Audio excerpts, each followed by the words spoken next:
नमस्कार विद्यार्थी मित्रांनो. तर स्वागत आहे तुमचं करंट अफेअर्स तेज या आपल्या मराठी चॅनलमध्ये. आज आपण बघणार आहोत मार्च 2024चे करंट अफेअर्सचे काही महत्त्वाचे प्रश्न. चला तर मग सुरू करूया. प्रश्न क्रमांक पहिला. अलीकडेच भारतासाठी जागतिक सुवर्ण परिषदेचे नवे मुख्य कार्यकारी अधिकारी म्हणून कोणाची नियुक्ती करण्यात आली आहे? आणि याचे उत्तर आहे पर्याय क्रमांक ए सचिन जैन. प्रश्न क्रमांक दुसरा. अलीकडेच भारताच्या पंतप्रधानांनी देशातील पहिले स्वदेशी ग्रीन हायड्रोजन इंधन सेल आंतरदेशीय जलमार्ग जहाज कोणत्या राज्यात लॉन्च केले? आणि याचं उत्तर आहे पर्याय क्रमांक ए तामिळनाडू. प्रश्न क्रमांक तिसरा. अलीकडेच बातम्यांमध्ये दिसलेली मेलानो क्लॅमिस द्रौपदी खालीलपैकी कोणत्या जातीची आहे? आणि याचं बरोबर उत्तर आहे पर्याय क्रमांक बी समुद्री गोगलगाय. प्रश्न क्रमांक चौथा.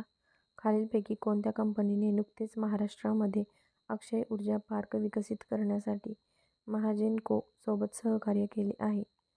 आणि याचं बरोबर उत्तर आहे पर्याय क्रमांक C NTPC green energy limited.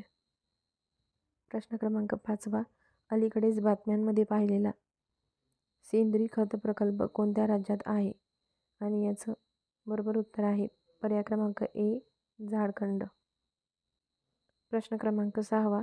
अलीकडेच कोणत्या मंत्रालयाला आर्थिक वर्ष 2023-24 मध्ये लेखामधील सर्वोत्तम कामगिरीसाठी पुरस्काराने सन्मानित करण्यात आले आहे? आणि याचं बरोबर उत्तर आहे पर्याय क्रमांक सी माहिती आणि प्रसारण मंत्रालय. प्रश्न क्रमांक 7. अल्पसंख्याक व्यवहार मंत्री स्मृती इराणी यांनी हज यात्रेकरूंसाठी अलीकडेच सुरू केलेल्या मोबाईल ॲपचे नाव काय आहे? आणि याचं बरोबर उत्तर आहे हज सुविधा ॲप. प्रश्न क्रमांक 8. रिसा टेक्सटाईल ज्याला अलीकडेच भौगोलिक संकेत टॅग प्राप्त झाला आहे तो कोणत्या राज्याचा आहे?